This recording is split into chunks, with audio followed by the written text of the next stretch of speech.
let's go over being prepared for your remote sales interview. This is going to be a super, super quick one. There's really three things that you want to really make sure of. There's other stuff, but these three things I just don't see a lot of people talking about. I don't see a lot of people working towards or making sure they have in order before they jump on their calls. So if you do these three things, you will stand out. If you do these three things alongside all of the other things you probably already know to do, it's going to be a lot easier to stand out. And the first thing I want to mention that time and time again, people don't get in order is knowing their numbers, right? So especially if you have sales experience, if you have a track record and you're getting on a call for an interview, be prepared to be asked about the numbers and not just generally. Be prepared to be asked in detail about the numbers. So if you were a closer, you said, hey, I was a closer on this offer, be prepared to be asked the revenue you generated, the close rate, the show rate, your deposit rate, your average deal size, right? Your average upfront cash collected, your cash, your installment plan collection rate. You might not get asked all of these numbers, but you need to know them and know them like the back of your hand, because if you don't know them, it's going to be a bad look. It's going to be a bad look because you couldn't care enough to actually keep track of your numbers, and your numbers are your lifeblood. It's your bread and butter.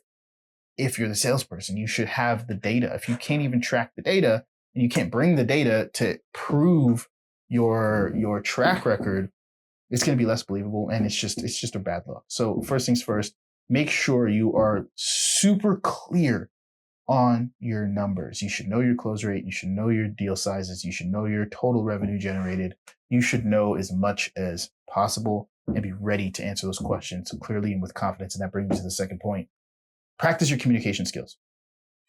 The number one thing that business owners are looking for on these calls, on these interviews, are your communication skills. How do you communicate? Is this person in front of me a good communicator? Are they good at selling themselves? Do they communicate soundly? Do they communicate with confidence?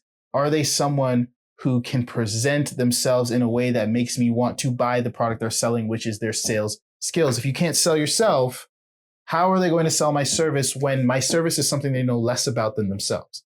You know the most about yourself. You have the most product knowledge on you.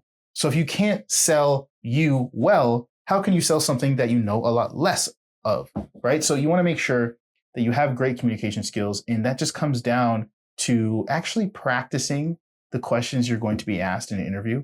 Do interview mocks, do role play interview mocks, and practice answering the questions, practice what you say, how you say it, practice responding in a natural conversational way. Just really make sure that your communication is on point. Make sure your communication is natural. Interviewers, business owners, they might expect some degree of nervousness. Everyone's going to have a little bit of nerves when it's something that they care about, that they're in front of. But you shouldn't be to the point where your communication is totally different to how you would be in an actual sales setting. So they want to make sure that you have great communication skills. You could have the best track record in the world, all the numbers behind your name, everything else, but your communication is just terrible. You're not going to get the job. So make sure you work on it. Make sure this is good. And lastly, ask good questions. All salespeople ask good questions.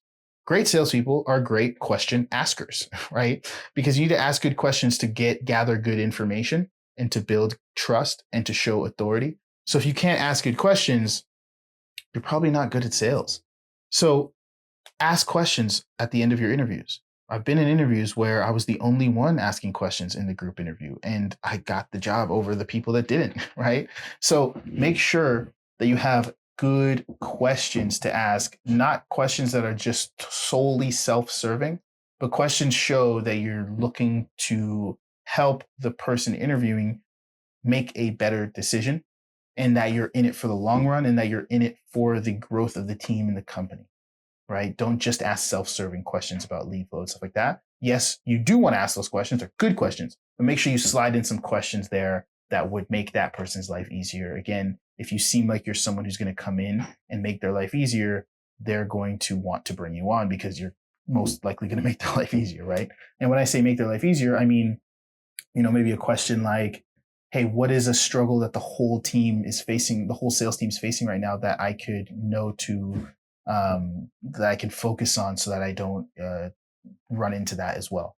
You could say, what are some things that I should focus on when I first join the team in order to make sure that I'm able to ramp up into KPI as quickly as possible within the first 30 days, right? Because they want someone who's going to ramp into KPI quickly. So I'm going to ask how I can do that. This shows that you care about what they care about. There's alignment here. If you care about what they care about, then, hey, this is probably someone I should work with, right? So questions like that really, really help. Those three things. So, it comes down to those three things. Knowing your numbers, great communication skills, ask good questions. If you do those three things in the interview, you'll stand out, you'll do well, you'll land roles. I'll leave it there. Hope you enjoyed. See you later.